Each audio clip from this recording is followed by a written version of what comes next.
एक बहुत ही इंटरेस्टिंग कहानी है। इस बुक में भी दिया है, एक हास्य टाइप में है, एक चुटकुले के टाइप में है। तो सुनो क्या है।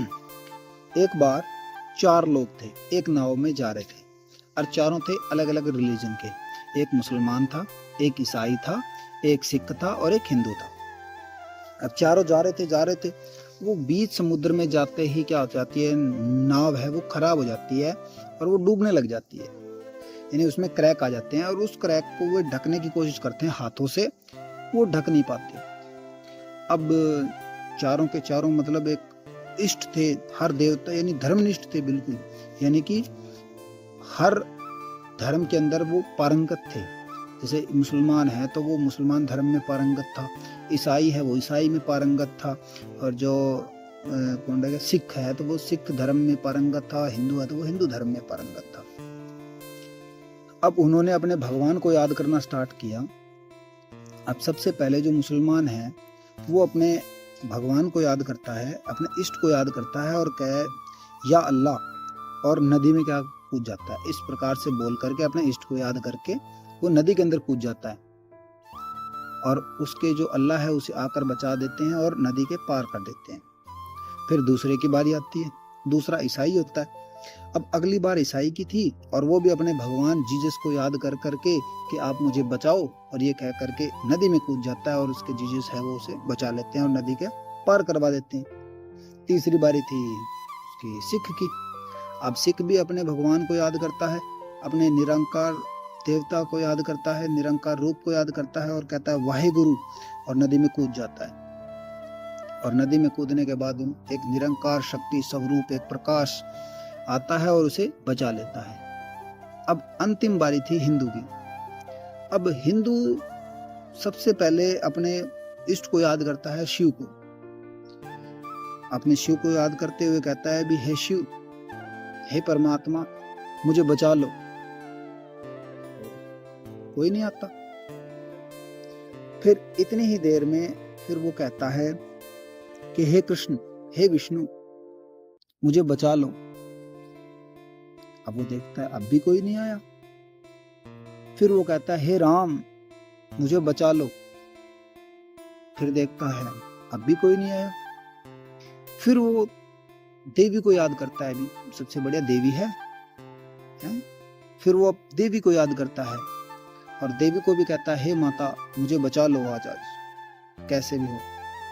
और ऐसे करते फिर वही कोई नहीं आता। अब जब कोई नहीं आता तो धीरे धीरे नाव डूब रही थी और डूबते डूबते उसकी मौत हो जाती है। और मौत होने के बाद वो पहुंच जाता है स्वर्ग में।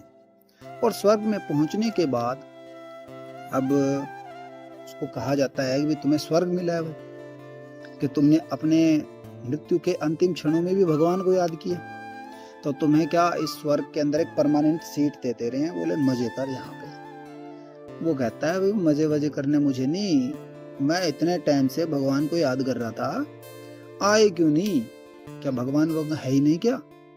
इतनी देर में शिव जी प्रकट हो जाते हैं। अब शिव जी प्रकट होते बोले है क्यों नहीं भाई, अवश्य है, तो आप आए क्यों नहीं? वो कहता है, हिंदू कहता है भी आप आए क्यों नहीं? फिर बोला कि जब तुमने मुझे याद किया तो मैं अपना डमरू और त्रिशूल लेकर के हैं और शेर की खाल लपेट करके मैं चल ही दिया था और तुम तक पहुंचने ही वाला था कि तुमने कृष्ण को याद किया। तो अब मैं आया, वापस आया। अब वापस आकर के मैंने मोर पंख लगाया, पीताम्बर पहने और रथ को लेकर के आया, रथ को बुलाया और आने ही वाला था और आधे ही रास्ते में था कि तुमने राम को याद किया। अब राम को याद किया तो फिर मैंने भगवा धारण किए और धनुष लिया और आने ही वाला था, आ ही रहा था रास्ते में, तो तुमने देवी को याद किया। अब वही काम मुझे वापस आना पड़ा, वापस आकर के मुझे देवी का रूप धारण करना पड़ा। अब देवी का रूप धारण करने में मुझे समय लगा। अब समय लगा और समय लगने के बाद मैं जब आ ही रहा था कि तब तक तुम आ चुके थे मेरे पास। तो ये जो कहानी है इससे हमें क्या पता चल रहा है कि इस कहानी के विनोद के पीछे एक महत्वपूर्ण संदेश छिपा हुआ है कि अक्सर कोई भी व्यक्ति है वो धैर्य और विश्वास खो बैठता है। कोई भी व्यक्ति है जो भक्ति करता है, जो भक्त होता है, वो धैर्य और विश्वास खो देता है अपने परमात्मा के ऊपर। वो सोचता है कि ये बेटर है, इस पे और ज्यादा शक्तियां हैं, इस पे ये और ज्यादा पावरफुल है, ये क्रिएटर है।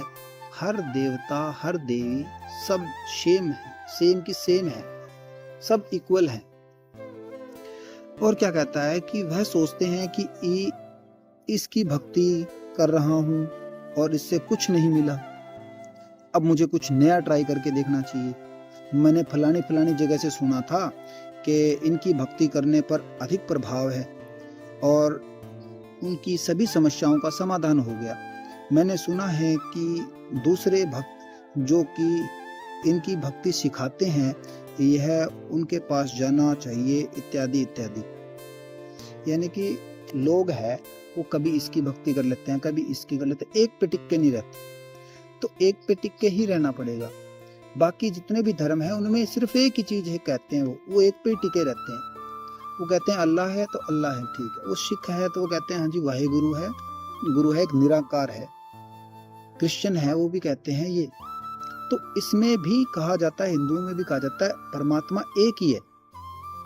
तो किसी एक की ही आप भक्ति करो, किसी दूसरे पे मत जाओ। एक पे करोगे आपको परिणाम अवश्य मिलेगा, अदरवाइज कुछ भी प्राप्त नहीं होगा आपको।